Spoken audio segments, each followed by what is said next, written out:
Selamat datang dan selamat bergabung kembali di channel SR Zona. Berbicara cinta memang tak akan ada habisnya.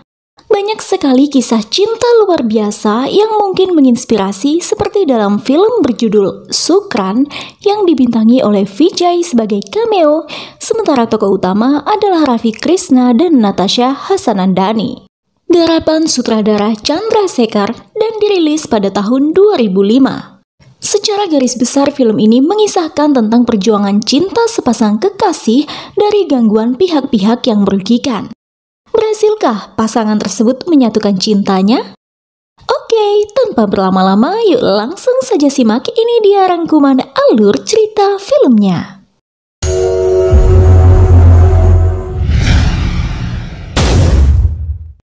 Awal film menampilkan situasi gaduh dalam persidangan di mana terdengar suara baku tembak di dalam gedung pengadilan itu.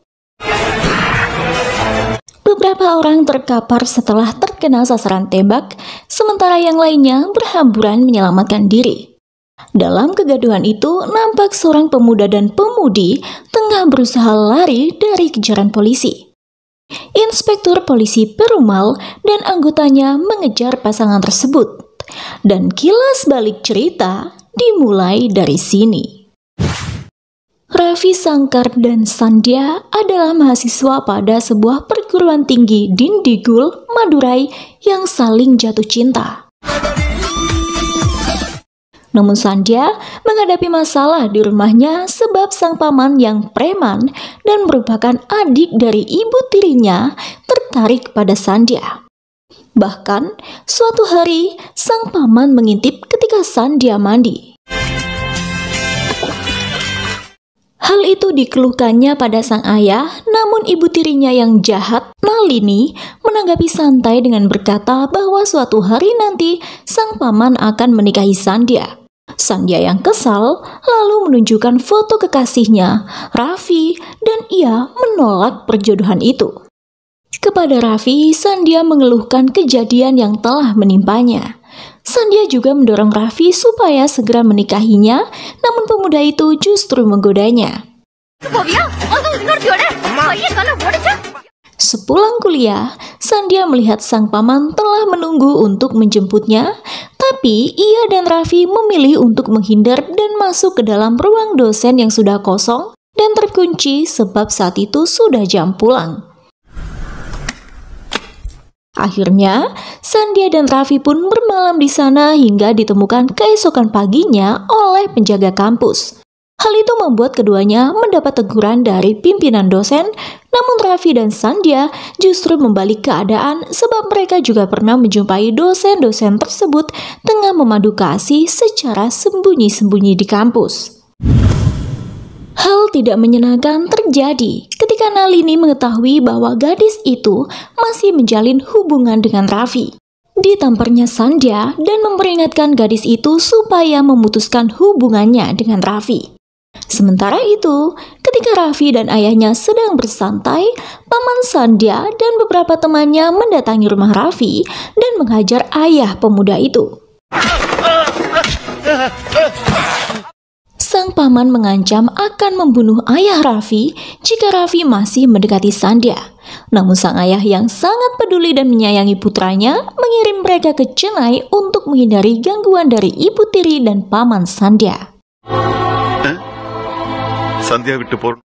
Malam itu pun keduanya menumpang sebuah kereta api menuju Chennai. Pasangan itu sempat menghindari polisi sebab khawatir Nalini melaporkan kepergian mereka.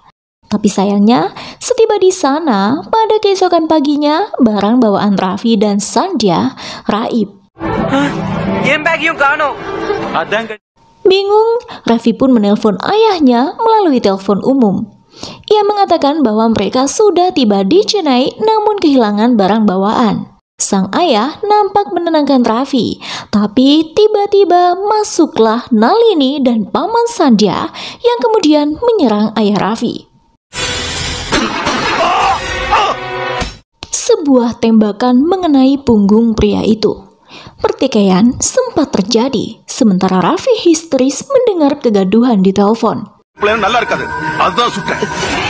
Ketika ketika paman Sandhya mencoba mengancam mereka, ayah Raffi menikamkan pisau pada pria di depannya. Kejadian makin menegangkan. Nalini berteriak melihat sang adik tewas bersamaan dengan ayah Raffi. Seketika Nalini menghubungi polisi korup kenalannya, ACP Mahesh, dan memanipulasi kisah lalu mengatakan bahwa seorang pemuda bernama Ravi Shankar telah membunuh ayah kandungnya dan melarikan diri ke Chennai. Atas laporan palsu tersebut, segera saja Mahesh menemukan dan menangkap pasangan itu.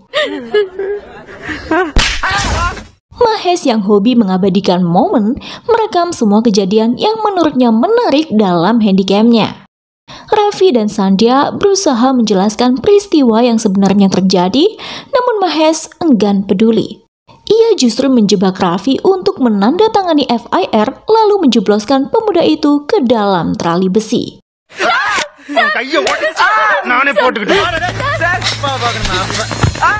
Melihat kekasihnya terpenjara, Sandhya memohon pada Mahesh untuk membebaskan Raffi. Namun Mahesh menyarankan Sandhya untuk meminta pertolongan seorang hakim bernama Nedi Manikam guna mendapatkan jaminan bagi Raffi.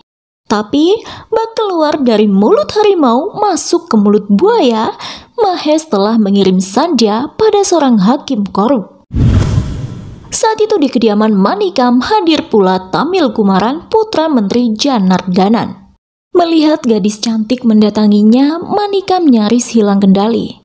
Saat Sandhya mulai mengajukan keluhan dan meminta bantuan, alih-alih menjalankan tugasnya sebagai hakim, Manikam justru meminta Sandhya untuk bobok bareng dengannya, menyebabkan gadis itu meludahi wajahnya.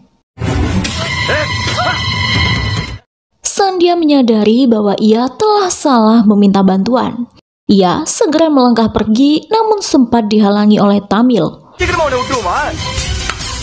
Meski begitu, akhirnya gadis itu telah berhasil meloloskan diri, namun malangnya pelarian Sandhya terhenti karena Mahesh menghadangnya, lalu membawa Sandhya ke sebuah bangunan tua.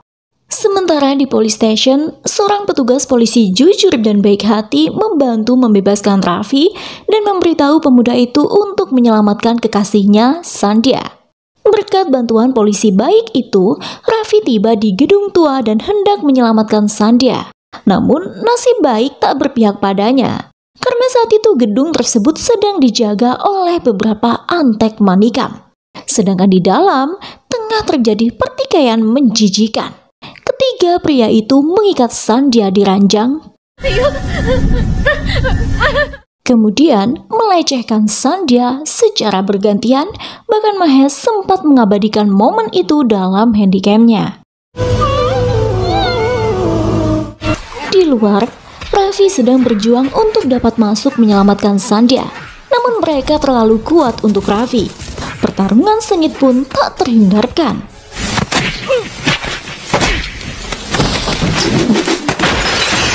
Hingga akhirnya Raffi tumbang. Sementara di dalam, setelah beberapa waktu, Sandhya menjadi tak sadarkan diri.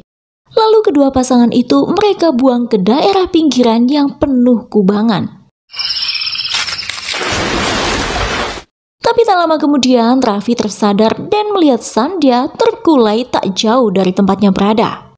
Dengan sekuat tenaga, Raffi membopong Sandhya menuju suatu tempat. Beruntung masih ada orang baik yang memberikan mereka pakaian ganti serta tempat tinggal sementara. Selanjutnya, mereka hidup terlunta-lunta di tepi jalanan. Peristiwa yang menimpa Sandhya membuat gadis itu nyaris hilang kewarasan. Sandhya mengalami trauma pasca kejadian keji yang menimpanya. Namun, sebagai kekasih yang bertanggung jawab, Raffi tak letihnya merawat Sandhya. Tapi suatu hari, nampaknya keputusasaan telah membayangi gadis itu. Di tepi pantai, Sandhya meminta Raffi membelikan sesuatu. Namun saat kembali, Sandhya menghilang. Raffi panik. Ia mencari Sandhya di sepanjang pantai, tapi kemudian ia melihat gadis itu tengah berjalan menuju laut. Segera saja Raffi menarik Sandhya menghentikan aksi gadis itu. Dalam depresinya, Sandhya mengatakan bahwa ia telah mengalami banyak rasa sakit dan penderitaan, tapi sakit kali ini sangat mengerikan sehingga ia tak dapat melupakan sampai kematian menjemput. Mendengar hal itu, Raffi yang telah kehilangan orang tuanya tak ingin mengulang hal yang sama. Ia tak ingin kehilangan Sandhya. Sebab itu, ia mengatakan bahwa sejauh ini mereka telah hidup bersama, maka sekarang pula ia memutuskan jika pun harus mati, maka mereka akan mati bersama. Di waktu yang sama di tempat lain, seorang pengacara kriminal bernama Sukran nampak tengah menghadapi musuh. Ia mengejar para musuhnya, namun tiba-tiba perhatiannya tertuju pada sepasang kekasih yang bergandeng tangan berjalan menuju lautan. Seketika Sukran berlari menyelamatkan mereka, lalu menasihati keduanya dan memberikan penjelasan mengenai nilai-nilai kehidupan untuk menghadapi semua masalah dengan berani. Di tengah perbincangan itu, Sukran merasakan seseorang tengah mengawasi mereka. Kemudian, dengan sigap Sukran menyerang musuhnya hingga pria itu melarikan diri. Setelah itu, Sukran melanjutkan nasihatnya. Kepada Raffi dan Sandhya, ia menyarankan mereka untuk memulai hidup baru, menjadi bahagia dan sukses pada saat mereka bertemu lagi. Semangat yang telah diciptakan oleh Sukran turut menyertai pasangan Raffi dan Sandhya. Keduanya berhasil mendapatkan pekerjaan mulai dari nol atas bantuan seorang aktivis sosial wanita bernama Mani Mekalai. Berawal dari sebuah gubuk lalu mendapatkan uang, Raffi dan Sandhya pun menikah. Kemudian memutuskan pindah ke sebuah rumah kecil hingga flat. Kini hidup mereka pun telah kembali normal dan bahagia. Apakah semuanya sudah berakhir? Belum. Karena suatu hari motor yang dikendarai Raffi dan Sandhya tak sengaja menabrak mobil polisi yang ternyata penumpang di dalamnya adalah ACP Mahes. Mahes yang bersikap mentang-mentang membuat malu mereka di depan umum. Sandhya yang masih trauma mendatangi Mani Mekalai selaku hakim dan menceritakan apa yang telah menimpanya beberapa waktu lalu. Mani Mekalai berkata, sesuatu bisa diadili apabila terdapat bukti. Seketika, Sandhya teringat bahwa Mahes senantiasa merekam aksi bejatnya dalam handycam. Singkat cerita, dibantu asistennya, Mani Mekalai berhasil mendapatkan bukti-bukti kejahatan dari kediaman Menteri Janardanan melalui pengalihan perhatian dengan mengirim wanita penggoda ke sarang serigala itu. Diputarnya sebuah kaset yang menampilkan adegan kejahatan sang menteri dan komplotannya ketika melecehkan gadis belia hingga gadis itu tewas dan dikubur begitu saja. Selanjutnya mereka memutar video ketika kebejatan dilakukan pada Sandhya. Melihat video itu, Sandhya mendadak depresi. Ia memohon pada Mani Mekalai untuk membantunya. Tapi sebelum kasus sang menteri dan komplotannya diajukan, esok harinya Mani Mekalai ditemukan tewas di kamarnya. Dugaan sementara kematian Mani Mekalai adalah bundir. Namun sebenarnya itu adalah pembunuhan yang telah dirancang oleh sang menteri sebagai otak, sementara Mahes sebagai eksekutor. Tak lama setelah Sandhya mengetahui berita kematian Mani Mekalai, tiba-tiba Tamil Kumaran menerobos masuk flat pasangan muda itu. Kebetulan saat itu Raffi sedang tidak di tempat. Tamil mencekoki Sandhya dengan alkohol dan mulai bertindak kurang ajar padanya. Tak lama kemudian, Mahes bersama anggota polisi lain tiba seolah tengah melakukan penggerebekan. Sandhya diseretnya menuju jeep polisi dan mempermalukannya di depan umum.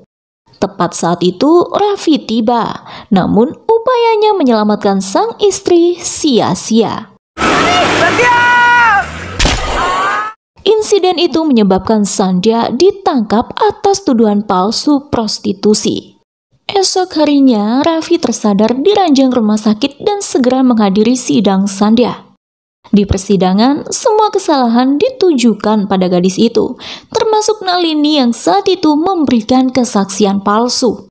Tak terima dengan keputusan sidang, tiba-tiba Raffi mengeluarkan senpi dan mulai menembak random para targetnya.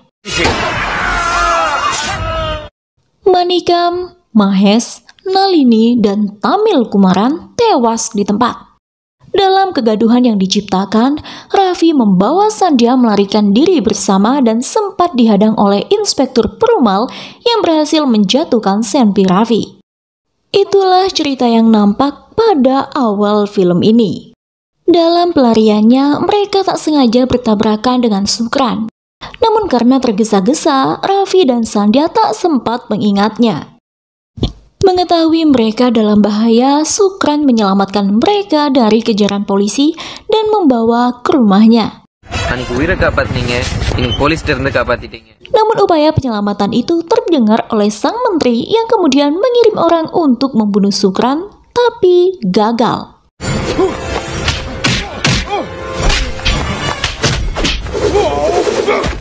Mengetahui kejadian yang menimpa Raffi dan Sandhya, Sukran berjanji untuk menyelamatkan pasangan itu.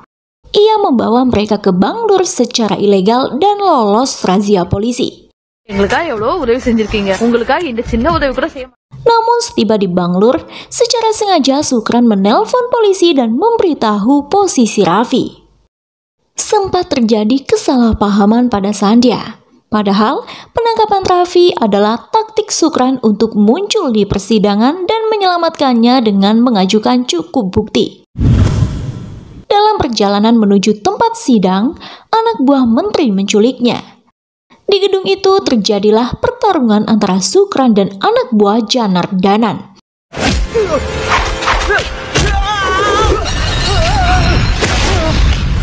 Hingga akhirnya Sukran mengalahkan menteri korup tersebut. Dalam persidangan, Sukran membela Raffi dengan menunjukkan bukti kaset yang berisi rekam kejahatan sang menteri dan komplotannya, termasuk kejahatan atas pelecehan hingga pembunuhan gadis belia dan Mani Mekalai. Raffi pun dibebaskan dari tuduhan. Namun sebab keputusan hakim pada sang menteri dirasa tak mencapai keadilan, Sukran, sang pengacara kriminal, mengambil tindakan menembak mati Janardanan dalam persidangan. Semua peserta sidang terkejut. Sukran berkata, bagaimanapun keadilan harus ditegakkan, yang salah harus mendapat konsekuensi setimpal dengan perbuatan. Pada akhirnya Sukran menyerahkan diri pada polisi sebagai bentuk tanggung jawab. Dan film pun selesai.